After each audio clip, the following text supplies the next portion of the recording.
Good morning student, मैं विकास कुमार सिंह अपने channel पे आपका स्वागत करता हूं, है ना। और आज फिर से स्क्वायर एंड स्क्वायर रूट के अगले पार्ट के वीडियो को लेकर के आए हैं, तो आप वीडियो को लास्ट तक देखिए। आपको इसमें बहुत सारे क्वेश्चन सिखाए जाएंगे और सारे क्वेश्चन को केयरफुली देखिए। आपके एग्जामिनेशन के लिए बहुत ही ज़्यादा इंपॉर्टेंट होने वाला है ये सारे क्वेश्चन, है ना। तो देखिए क्या है क्वेश्चन। तो क्वेश्चन क्या कहता है, a PT teacher want to arrange maximum possible of 6000 student in a field such that the number of rows is equal to the number of student in each row। कहता है एक PT teacher यानी कि physical trainer जो teacher होते हैं ना वो, तो यहाँ पर क्या कहते हैं कि वो पीटी टीचर के पास 6000 बच्चा है ना, 6000 स्टूडेंट्स हैं, और वो उन स्टूडेंट्स को इस तरह से अरेंज करना चाहते हैं कि जितना लाइन खड़ा करेंगे प्रत्येक लाइन में उतना ही बच्चा होगा, यानी हाउ मेनी राउज, है ना, जितना राउज होगा उतना ही बच्चा प्रत्येक राव में होगा।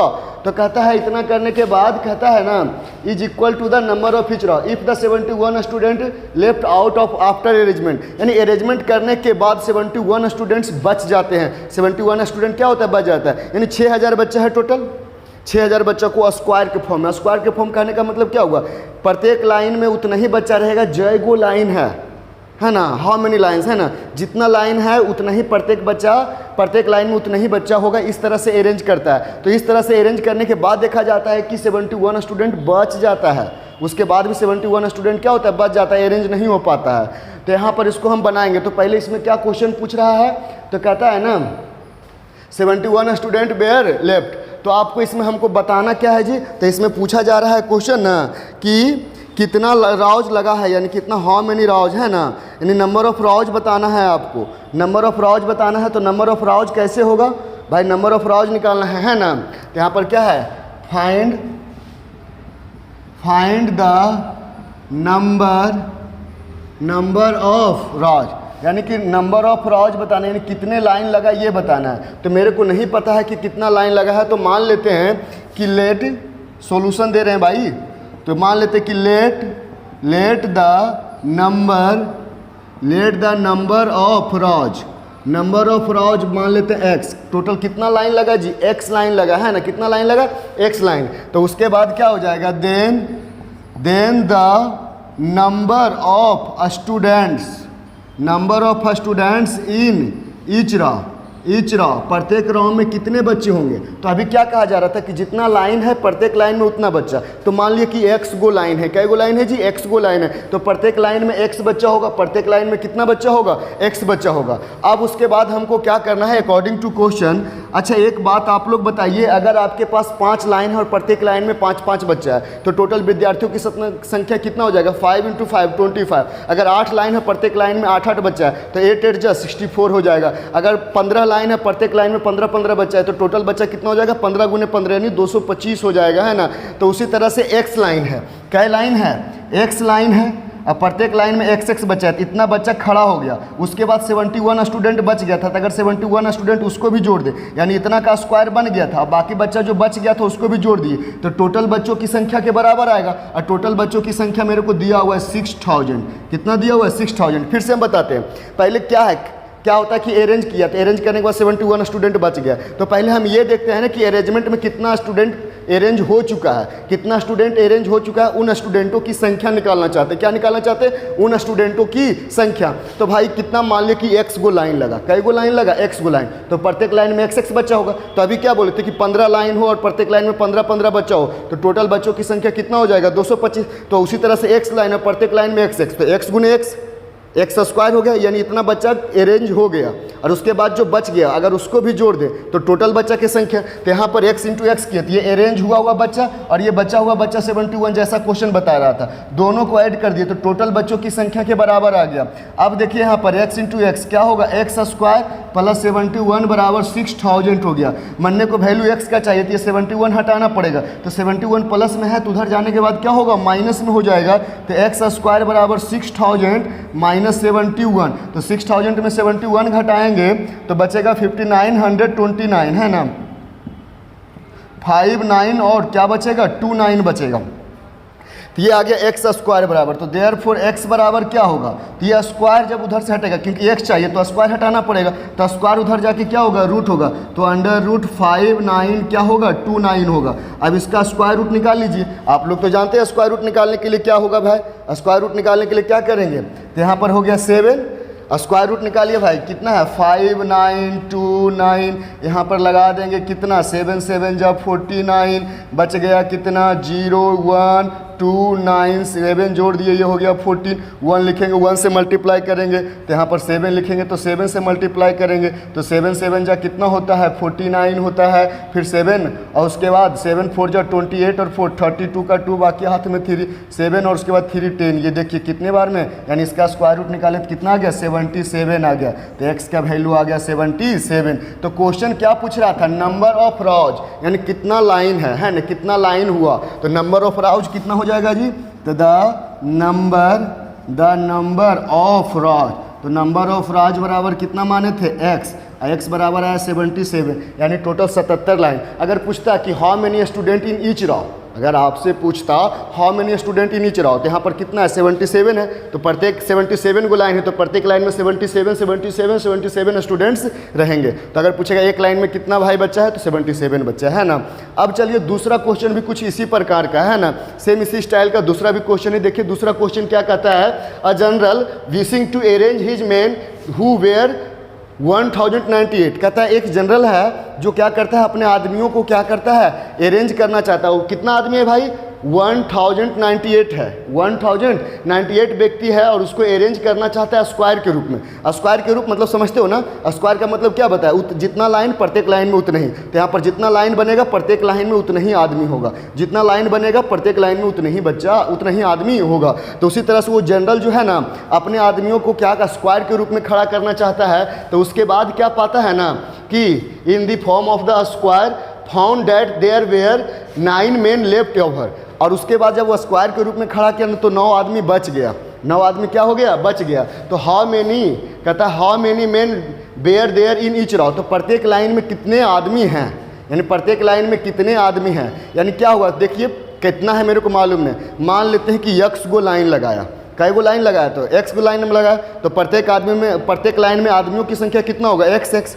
तो जब लगा दिया तो स्क्वायर बन जाने के बाद भी 9 आदमी बच गया। क्वेश्चन यही कह रहा है 1098 सिपाही है उसके पास भाई, और उसमें उसको स्क्वायर के रूप में जब अरेंज किया उसके बाद भी 9 गो बच गया, 9 गो क्या हो गया बच गया। तो यहाँ पर वही पूछ रहा है कि प्रत्येक लाइन में कितना आदमी है।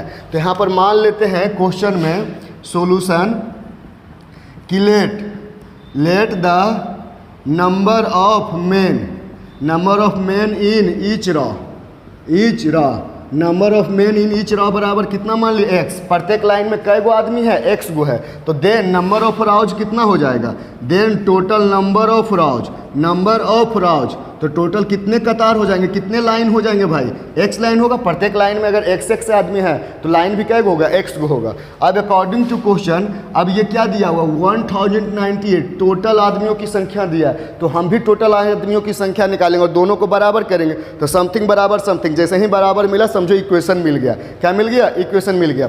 तो हमारे पास कितना है x लाइन है, प्रत्येक लाइन में x आदमी है, तो x इंटू एक्स कर दिया, तो इतना आदमी लाइन में खड़ा हो चुका है और 9 आदमी बच गया, तो 9 आदमी उसको भी जोड़ दिए, तो इतना आदमी लाइन में स्क्वायर में खड़ा हो गया। उसके बाद बचा हुआ आदमी दोनों को जोड़ दिए, तो टोटल आदमी के बराबर, और टोटल आदमी 10 कितना है 98 है, 1098 है। तो अब देखिए यहाँ पर कितना होगा भाई, तो अब यहाँ पर कैलकुलेट करिए x इंटू एक्स कितना होगा, x स्क्वायर प्लस 9 बराबर 1098 होगा। मन्ने को वैल्यू x स्क्वायर का चाहिए, प्लस 9 उधर जाके क्या होगा -9 होगा, तो x स्क्वायर बराबर क्या होगा 1098 और -9, तो 1098 में घटाएंगे तो कितना बचेगा 1089 बचेगा, 10 क्या बचेगा 89 बचेगा। तो देयरफॉर x बराबर क्या होगा, तो स्क्वायर बराबर कि वो साइड जाने के बाद रूट हो जाता है, तो 1089 का ये रूट हो गया, तो x इक्वल टू क्या होगा 1089, बोले तो 33 का स्क्वायर है, किसका स्क्वायर है जी 33 का, तो ये आ गया आपका 33, तो x का वैल्यू आ गया 33। तो वही पूछ रहा था कि एक लाइन में कितने आदमी हैं, एक लाइन में कितने आदमी हैं, तो यहाँ पर क्या हो जाएगा the number of the number of man in each raw, the number of man in each row, प्रत्येक लाइनों में आदमियों की संख्या x, x बराबर कितना आया 33, यानी प्रत्येक लाइन में कितना आदमी होगा 33 आदमी होगा। तो आपको उम्मीद करते हैं कि इस तरह का क्वेश्चन समझ में आया होगा, और भी बहुत सारे ऐसे क्वेश्चंस हैं जो आप लोगों के लिए लेके आ रहे हैं। तो देखिए अगला क्वेश्चन आपके बोर्ड पे दिख रहा है। अगला क्वेश्चन क्या है, तो क्वेश्चन ये कह रहा है कि ए बास्केट कंटेन्स 125 फ्लावर्स, एक टोकरी है जिसमें 125 फ्लावर्स हैं। कितने फ्लावर्स हैं, एक टोकरी में 125 फूल है ना। कहता है a man goes for worship and put as many flowers in each temple as there are temples in the city. कहता है एक आदमी जो है ना मंदिर जाता है पूजा करने के लिए, और प्रत्येक मंदिर में उतना ही फूल चढ़ाता है जितना कि उस शहर में मंदिर है। यानी उस शहर में अगर 50 मंदिर होगा तो प्रत्येक मंदिर में 50-50 फूल चढ़ाएगा। अगर उस शहर में 32 गो मंदिर होगा तो प्रत्येक मंदिर में 32-32 फूल चढ़ाएगा, ऐसा है ना। अब उसके बाद क्या कहता है, if the man needs 20 basket of flower, आदमी को जो है पूजा करने में टोटल वैसा 20 टोकरी का जरूरत पड़ा। कैसा 125 फूल वाला जो टोकरी था ना, वैसा 120 बास्केट का जरूरत पड़ा, 20 टोकरी वैसा फूल उसको जरूरत पड़ा ताकि वो शहर के पूरे मंदिर में फूल चढ़ा सके। अब उसके बाद कहता है find the number of flowers that he put in each temple. कहता है फूलों की संख्या बताइए जो प्रत्येक टेम्पल में वो रखा है ना। तो मान लेते हैं कि उस शहर में टेम्पल कितना है, x है, उस शहर में टेम्पल की संख्या कितना है, x है, ऐसा मान लेते हैं। तो देखिए सॉल्यूशन दे रहे, बहुत ही आसान क्वेश्चन है कि let the total number of temples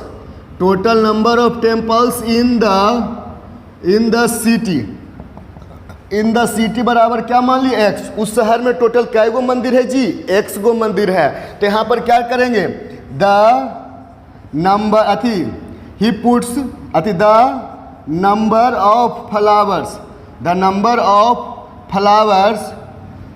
of flowers that he put in each temple, यानी कि प्रत्येक टेम्पल में वो कै फ्लावर रखा है तो वो भी x होगा। क्या शर्त ही तो वो रखा था ना कि प्रत्येक मंदिर में उतना ही फूल चढ़ाएगा, उस शहर में जितना मंदिर होगा। तो उस शहर में x गो मंदिर है तो प्रत्येक फूल में x गो फूल चढ़ाएगा प्रत्येक मंदिर में, सॉरी। अब उसके बाद हम टोटल फूलों की संख्या निकालते हैं। तो अभी अगर मैं बोलूँ कि उस शहर में 25 गो मंदिर है तो प्रत्येक मंदिर में 25-25 फूल चढ़ाएगा, तो 25 गुने 25 625 फूल हो जाएगा टोटल, है ना। अगर कहे कि उस शहर में 30 गो मंदिर है तो प्रत्येक मंदिर में 30-30 फूल चढ़ाएगा, तो टोटल फूलों की संख्या 30 × 30 900 हो जाएगा, है ना। तो उसी तरह से हम उस शहर में कै गो टेम्पल माने, x गो माने, अब प्रत्येक टेम्पल में x गो यानी x × x कर दिए तो टोटल फूलों की संख्या हो गया। तो हम टोटल फूलों की संख्या x के रूप में निकाले, और दूसरा तरीके से भी निकाल सकते हैं। 125 फूल एक टोकरी में था और ऐसा कई टोकरी का जरूरत पड़ा जी, तो 20 टोकरी का जरूरत पड़ा, तो इंटू 20 कर दिए। ये भी टोटल फूलों की संख्या, ये भी टोटल फूलों की संख्या, दोनों बराबर हो गया जी। अब थोड़ा सा देखने वाली बात ये, x × x कितना हो गया, x स्क्वायर, अब 125 × 20 यानी हो जाएगा 2500 हो जाएगा। अब उसके बाद यहाँ पर x स्क्वायर बराबर 2500, तो देयरफॉर x बराबर क्या होगा, तो स्क्वायर इधर जाके रूट होगा 2500 का, तो 2500 का रूट यानी x इक्वल टू कितना आ गया, 50 आ गया। x इक्वल टू क्या हो गया, 50 आ गया। तो x यानी 50, यानी कहने का मतलब अब पूछेगा कि उस शहर में मंदिर कै गो है जी, तो 50। प्रत्येक मंदिर में फूल कितना कितना चढ़ाया जी, तो 50-50 फूल चढ़ाया, ऐसा बोल सकते हैं। क्वेश्चन क्या पूछा है, क्वेश्चन पूछा है find the number of flowers that he put in each temple. प्रत्येक टेम्पल में कितने फ्लावर पुट किए, तो मान लेते प्रत्येक टेम्पल में x फ्लावर पुट किया, ऐसा माने थे। तो यहाँ पर क्या लिखेंगे, the number of flowers that he put in each temple, प्रत्येक टेम्पल में वो कितना पुट किया था जी, x बराबर 50 आया, यानी कि प्रत्येक मंदिर में वो 50-50 फूल चढ़ाया। उम्मीद करते हैं आप लोगों को समझ में। अगर पूछता कितना मंदिर, how many temples in the city, there are 50 temples in the city, because number of temples x माने थे और x का वैल्यू 50 है, तो शहर में टोटल मंदिरों की संख्या कितना होगा, 50 होगा।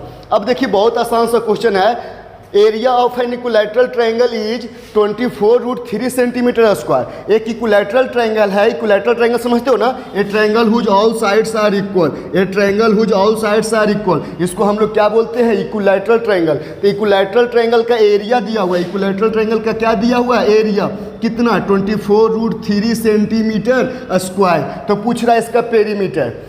तो भैया इक्विलैटरल ट्रायंगल का पेरीमीटर का फॉर्मूला होता है 3 इंटू साइड, पेरीमीटर बोले तो बाउंड्री, पेरीमीटर बोले तो बाउंड्री, तो 3 इंटू साइड। लेकिन मन्ने को तो साइड मालूम ही नहीं है, साइड मालूम नहीं है, तो हम पहले क्या करेंगे, साइड निकालेंगे। तो साइड का फॉर्मूला नहीं जानते हैं, तो भाई साइड का फॉर्मूला नहीं जानेंगे तो इसका मतलब नहीं बनाएंगे, बनाएंगे। एरिया दिया हुआ है, हम भी एरिया का फॉर्मूला लगाएंगे। किसका फॉर्मूला लगाएंगे जी, एरिया का। तो चलिए इसका सोल्यूशन देखते हैं। तो यहाँ पर दिया हुआ है, क्या दिया हुआ है, area of equilateral triangle, area of equilateral triangle बराबर कितना दिया हुआ है, तो area of equilateral triangle equal to दिया हुआ है 24√3 सेंटीमीटर स्क्वायर। हम लोग इक्विलैटरल ट्रायंगल के एरिया का फॉर्मूला क्या जानते हैं, √3/4 इंटू साइड स्क्वायर जानते हैं, √3/4 into side square, equilateral triangle के एरिया का फॉर्मूला। तो फॉर्मूला को एरिया के बराबर कर दिए, तो 24√3 सेंटीमीटर स्क्वायर। अब √3 कट जाएगा, क्योंकि इधर मल्टीप्लाई में इधर जाके डिवाइड होता तो कट जाएगा, और 4 डिवाइड में तो इधर जाके मल्टीप्लाई होगा। तो साइड स्क्वायर बराबर कितना हो जाएगा, 24 इंटू 4 इतना सेंटीमीटर स्क्वायर। बोले तो साइड स्क्वायर बराबर 96 सेंटीमीटर स्क्वायर आ गया। लेकिन मनने को चाहिए क्या चीज़, साइड, तो देयरफॉर साइड बराबर क्या होगा, तो √96 सेंटीमीटर स्क्वायर। तो 96, तो 96 को तोड़ोगे ना जी, तो 2 इंटू 2 इंटू 2 इंटू 2, 8 बार 2 आएगा, 8 बार कितना आएगा, सॉरी 4 बार 2 आएगा, और 1 बार कितना आएगा, 4 नहीं 5 बार 2 आएगा, और उसके बाद यानी आप निकालोगे 96 को ऐसे लिख सकते हैं 16 गुने 6 सेंटीमीटर स्क्वायर। तो 16 का निकल गया 4√6 सेंटीमीटर आ गया। तो ये आ गया साइड, ये क्या आ गया, साइड। लेकिन मन्ने को साइड नहीं चाहिए, क्या चाहिए, पेरीमीटर। तो कोई बड़ी बात नहीं है, तो पेरीमीटर ऑफ इक्विलैटरल ट्रायंगल का क्या फॉर्मूला होता है जी, तो पेरीमीटर ऑफ इक्विलैटरल ट्रायंगल, तो इक्विलैटरल ट्रायंगल का पेरीमीटर का फॉर्मूला क्या होता है, तो इक्विलैटरल ट्रायंगल के पेरीमीटर का फॉर्मूला होता है 3 इंटू साइड। तो 3 इंटू साइड का वैल्यू कितना आया, 4√6। तो आपको बनाने से कोई फायदा नहीं है, यानी आपको क्वेश्चन समझने की एबिलिटी होनी चाहिए कि क्वेश्चन क्या रहा है। तो क्वेश्चन देखिए क्या कर रहा है, the area of a circular field, एक फील्ड है जो सर्कुलर है, यानी सर्किल के जैसा फील्ड है ना, उसका एरिया दिया हुआ है, एरिया 616 सेंटीमीटर स्क्वायर, यानी ये पूरे फील्ड का एरिया कितना दिया हुआ है, 616 सेंटीमीटर स्क्वायर दिया हुआ है। तो कहता है find its radius, diameter and circumference. इसका रेडियस, जैसे कहीं पर सेंटर होगा तो इसका रेडियस बताना है, फिर एगो कोई डायमीटर बताना है, फिर सरकमफेरेंस, बोले तो सर्किल का बाउंड्री, यानी ये तीनों चीज़ बताना है, रेडियस, डायमीटर एंड सरकमफेरेंस। और दिया हुआ है क्या चीज़, एरिया, एरिया दिया हुआ है, और उससे रेडियस निकालना है। तो मान लो कि मेरे को रेडियस निकालने का फॉर्मूला नहीं आता है, रेडियस निकालने का फॉर्मूला नहीं आता है, तो इसको कैसे बनाएंगे। तो जब नहीं आता है तो एरिया दिया हुआ है, तो हम लोग भी क्या निकालते हैं, एरिया निकालते हैं। तो एरिया ऑफ द सर्किल बराबर क्या दिया हुआ है, area of the circular field. तो ऑफ द सर्कुलर फील्ड, तो सर्कुलर फील्ड का एरिया क्या दिया हुआ है जी, 616 सेंटीमीटर स्क्वायर। हम लोग सर्कुलर चीज़ का एरिया कैसे निकालते हैं, पाई आर स्क्वायर। तो पाई आर स्क्वायर सर्कुलर चीज़ का एरिया निकालने का फॉर्मूला है, और सर्कुलर फील्ड का एरिया 616 सेंटीमीटर स्क्वायर है। तो ये दोनों को बराबर कर दिए। अब यहाँ पर पाई का value everyone know it, 22/7 r square equal to 616 centimetre square. तो मेरे को चाहिए आर स्क्वायर, तो आर स्क्वायर चाहिए, तो ये 22/7 को हटाना पड़ेगा। तो 22/7 किस प्रकार से जुड़ा हुआ है जी, मल्टीप्लाई से। तो यहाँ पर क्या होगा, 7 डिवाइड में तो उधर मल्टीप्लाई होगा, 22 मल्टीप्लाई में है तो उधर डिवाइड होगा। तो 7 जाके मल्टीप्लाई हो गया, और 22 क्या हो गया, डिवाइड हो गया। 22 से डिवाइड किए आ गया ये 28। तो आर स्क्वायर इक्वल टू करेंगे 28 इंटू 7, तो 196 सेंटीमीटर स्क्वायर आएगा, है ना। तो आर स्क्वायर बराबर, तो देयरफॉर आर बराबर क्या होगा, रेडियस बराबर, तो स्क्वायर उधर जाके रूट हो जाएगा, तो 196 सेंटीमीटर स्क्वायर का रूट। तो आर बराबर कितना आ जाएगा, तो 196 का कितना होगा, 14, और सेंटीमीटर स्क्वायर का सेंटीमीटर, यानी रेडियस बराबर आ गया 14 सेंटीमीटर। तो आप लिख सकते हो, क्या लिख सकते हो कि the radius the radius of the field, तो फील्ड का रेडियस क्या था, आर आया, आर बराबर कितना आया 14 सेंटीमीटर। फिर डायमीटर पूछ रहा है, तो एवरीवन नो इट, सर्किल का जो डायमीटर होता है वो रेडियस का दुगना होता है, तो इस फील्ड का भी डायमीटर इसके रेडियस से क्या होंगे, दुगना होंगे, है ना। तो diameter, the diameter of the field, the diameter, है ना, the diameter of the field, तो फील्ड का डायमीटर क्या होगा, तो फील्ड का डायमीटर डी, और डी बराबर 2r, तो 2 गुने रेडियस का वैल्यू 14 सेंटीमीटर, बोले तो 28 सेंटीमीटर आ गया। ये रेडियस निकल गया, डायमीटर निकल गया। अब पूछा जा रहा है सरकमफेरेंस, तो चलिए यहाँ पर सरकमफेरेंस निकाल के दिखा देते हैं। तो सरकमफेरेंस, है ना, तो सरकमफेरेंस ऑफ द फील्ड बराबर क्या होगा, तो सरकमफेरेंस ऑफ द फील्ड, तो सरकमफेरेंस ऑफ द फील्ड बराबर होता है 2πr। तो यहाँ पर ध्यान दीजिए, 2 पाई का वैल्यू 22/7 और रेडियस कितना है जी 14 सेंटीमीटर, 2 से कट गया, ये आ गया 2, यानी आ गया 88 सेंटीमीटर। तो इसका क्या हो गया जी, सरकमफेरेंस 88 सेंटीमीटर आ गया। यानी एरिया दिया हुआ था, तो एरिया को एरिया के फॉर्मूला के बराबर करके रेडियस निकाल दिए, रेडियस को दुगना करके डायमीटर निकाल दिए, और डायमीटर निकल गया तो अब सरकमफेरेंस क्या होता है 2πr या पाई इंटू डी, तो 2πr वाला फॉर्मूला लगाया तो 88 सेंटीमीटर आ गया। तो उम्मीद करते हैं कि ये क्वेश्चन आप लोगों ने समझ लिया होगा। अब चलिए दूसरे क्वेश्चन की ओर चलते हैं। तो दूसरा क्वेश्चन के लिए हमें थोड़ा सा ज़्यादा स्पेस की आवश्यकता होगी, तो यहाँ पर हम स्पेस ले लेते हैं भाई। इधर में भी वही क्वेश्चन का सॉल्यूशन हम प्रोवाइड आपको करने वाले हैं। देखिए क्वेश्चन क्या रहा है, हम हर बार बोलते हैं कि बहुत ही ज़्यादा ज़रूरी होता है क्वेश्चन को समझना। तो देखिए ये क्वेश्चन क्या रहा है, कहता है the area of a square field is 5184 metre square. एक स्क्वायर फील्ड है, कैसा फील्ड है, स्क्वायर फील्ड है, स्क्वायर के शेप में, ये स्क्वायर के शेप में एक फील्ड हो गया, ये स्क्वायर के रूप में एक फील्ड हो गया, जिसका एरिया दिया हुआ है 5184 मीटर स्क्वायर, इसका एरिया दिया हुआ है। और कहता है ये rectangular field whose length is twice its breadth, कहता है ये वो रेक्टेंगुलर फील्ड है, एक रेक्टेंगुलर फील्ड है जिसका लेंथ जो है ब्रेथ से दुगना है, एक रेक्टेंगुलर फील्ड है जिसका लेंथ जो है ब्रेथ से क्या है जी, दुगना है। यही मान लिए वो रेक्टेंगुलर फील्ड ले लिए जिसका लेंथ, ये मान लिए लेंथ जो है वो ब्रेथ से दुगना, अगर ब्रेथ को हम मानेंगे x मीटर तो लेंथ को कितना मानना पड़ेगा 2x मीटर, क्योंकि क्वेश्चन खुद कह रहा है। देखिए कि जो रेक्टेंगल का लेंथ है ना वो ब्रेथ से दुगना है, ब्रेथ से क्या है दुगना है, तो अगर ब्रेथ x होगा तो लेंथ उसका दुगना 2x होगा। चलिए अभी हम क्वेश्चन समझते फिर से वापस। The area of a square field is 5184, एक स्क्वायर फील्ड का एरिया 5184 मीटर स्क्वायर है, और ये rectangular field whose length is twice its breadth, एक रेक्टेंगुलर फील्ड का लेंथ जो है उसके ब्रेथ का दुगना है। उसके बाद क्या करा, हैज पेरीमीटर, पेरीमीटर रखता है क्या, is equal to the perimeter of the square, यानी कि इसका जो पेरीमीटर है और इसका जो पेरीमीटर, दोनों का पेरीमीटर बराबर है। कहता है रेक्टेंगल का जो पेरीमीटर है ना भाई स्क्वायर के पेरीमीटर के बराबर है, रेक्टेंगल का जो पेरीमीटर है वो स्क्वायर के पेरीमीटर का बराबर है ना। तो यहाँ पर क्या पूछ रहा है, find the area of the rectangle, rectangle का एरिया बताइए, यानी दोनों में कॉमन बात क्या है, दोनों का पेरीमीटर बराबर है। क्या कॉमन बात है, दोनों का पेरीमीटर बराबर है। तो चलिए अब इसको हम बनाना शुरू करते हैं। तो रेक्टेंगल के लेंथ ब्रेथ पहले मान लेते हैं कि let the length and breadth of the rectangle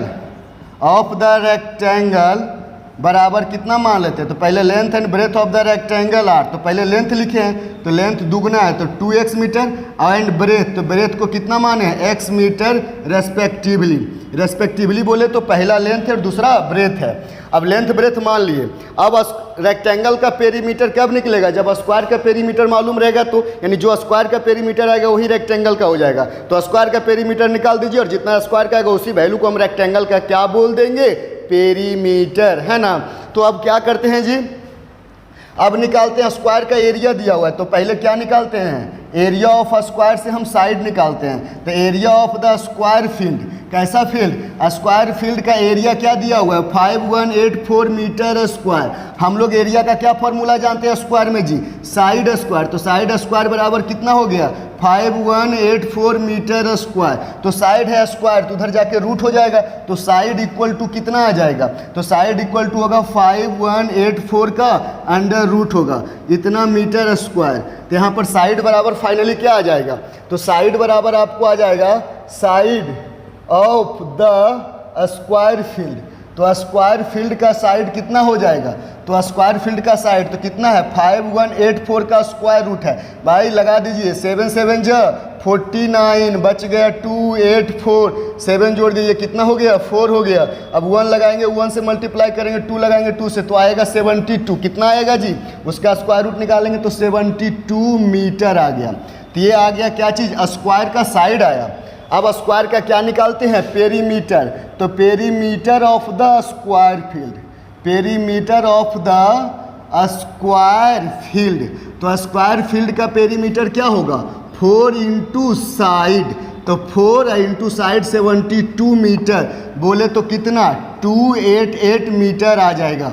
ये आ गया पेरीमीटर किसका, स्क्वायर फील्ड का। और जो स्क्वायर का पेरीमीटर होगा वही पेरीमीटर रेक्टेंगुलर फील्ड का होगा, ऐसा क्वेश्चन बोल रहा है, मैं अपना मन से नहीं, ऐसा क्वेश्चन बोल रहा है। तो यानी हम जो 288 मीटर स्क्वायर का जो पेरीमीटर आया है उसको हम रेक्टेंगल का भी पेरीमीटर बोल सकते हैं। तो यहाँ पर हम बोल दिए perimeter, perimeter of the rectangular field.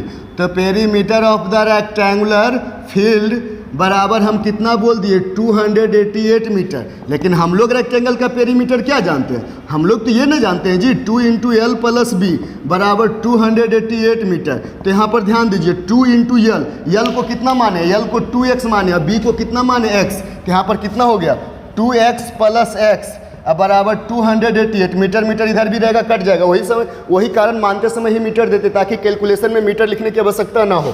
तो यहाँ पर 2x और 1x 3x और 3 दूनी कितना हो गया जी 6x बराबर 288, देयरफॉर x बराबर क्या होगा 6, तो 288 बाई क्या होगा 6 होगा। यानी x बराबर आपका कितना हो जाएगा 6 से डिवाइड करिएगा तो यहाँ पर 4 आ गया और उसके बाद कितना हो जाएगा 8 हो जाएगा। तो यानी x बराबर आ गया 48। तो अब लेंथ ब्रेथ रेक्टेंगल का निकाल दीजिए। तो लेंथ ऑफ द रेक्टेंगल है ना, लेंथ ऑफ द रेक्टेंगल, तो रेक्टेंगल या रेक्टेंगुलर फील्ड तो कितना माने थे 2x मीटर, तो 2 इंटू एक्स का वैल्यू 48 मीटर, बोले तो 96 मीटर आ गया। Breadth of the rectangular field, breadth of the rectangular field, तो breadth of the rectangular field बराबर क्या माने थे x मीटर, x मीटर बोले तो 48 मीटर। यानी अब रेक्टेंगुलर का लेंथ निकल गया कितना जी, तो लेंथ निकल गया 96 मीटर, अब ब्रेथ निकल गया अब कितना, ब्रेथ निकल गया बोले तो 48 मीटर, कितना मीटर 48। तो अब इसका एरिया निकालने के लिए कह रहा है, क्या रहा है रेक्टेंगुलर फील्ड का एरिया निकालने के लिए। तो स्पेस नहीं है लेकिन रेक्टेंगुलर फील्ड का एरिया निकालने के लिए बोलेगा तो लेंथ इंटू ब्रेथ। तो यहीं पर हम निकाल देते हैं वापस क्या चीज़, area of the rectangular field. तो आप मल्टीप्लाई कर दो और क्या, area of the rectangular field. तो area of the rectangular field क्या होगा, तो area of the rectangular field बराबर होगा लेंथ इंटू ब्रेथ। लेंथ है 96 और ब्रेथ कितना है 48 इतना मीटर स्क्वायर होगा। अब मल्टीप्लाई कर दीजिए समथिंग मीटर स्क्वायर आ जाएगा। यानी हम पहले क्या किए इस क्वेश्चन में एक बात कॉमन दिया था कि स्क्वायर का पेरीमीटर और रेक्टेंगल का पेरीमीटर बराबर होगा। तो स्क्वायर का एरिया दिया हुआ था तो स्क्वायर का पहले साइड निकाले, साइड से फिर पेरीमीटर निकाल दिया स्क्वायर का। और जब स्क्वायर का पेरीमीटर निकल गया तो रहने दिए उसको, क्योंकि जो स्क्वायर का पेरीमीटर होगा वही पेरीमीटर रेक्टेंगल का। तो स्क्वायर के पेरीमीटर को रेक्टेंगल का पेरीमीटर बोल दिए और रेक्टेंगल के पेरीमीटर को रेक्टेंगल के पेरीमीटर के फॉर्मूला के बराबर कर दिए। अब दोनों को बराबर करके कैलकुलेट किए, x निकल गया, फिर लेंथ ब्रेथ निकाल दिए, क्योंकि लेंथ को माने थे 2x और ब्रेथ को क्या माने थे x। तो लेंथ निकल गया 96 मीटर और ब्रेथ निकल गया 48 मीटर। और जब रेक्टेंगल का लेंथ ब्रेथ निकल गया तो रेक्टेंगल का एरिया निकाल सकते हैं लेंथ इंटू ब्रेथ से। किससे निकाल सकते हैं, लेंथ इंटू ब्रेथ से। तो जी आप लोग को ये ध्यान देना है ना कि आप लोग को बनाना है क्वेश्चन नंबर 59 से क्वेश्चन नंबर 66 तक। क्वेश्चन नंबर आपका होमवर्क जो है वो क्वेश्चन नंबर कितना है 59 टू क्वेश्चन नंबर 66 है। क्वेश्चन नंबर 59 to 66 है, आप बना करके टारगेट मैथ ग्रुप में आप भेजें और आप लोग जरूर बनाएं। अगर वीडियो अच्छा लगा है तो लाइक कर दीजिए, अपने दोस्तों के साथ शेयर कर दीजिए और वीडियो कैसा लगा कमेंट करके जरूर बताइए। और अगर चैनल को सब्सक्राइब नहीं किया तो सब्सक्राइब कर दे, because your support make me strong. Good bye, have a nice day and enjoy your day.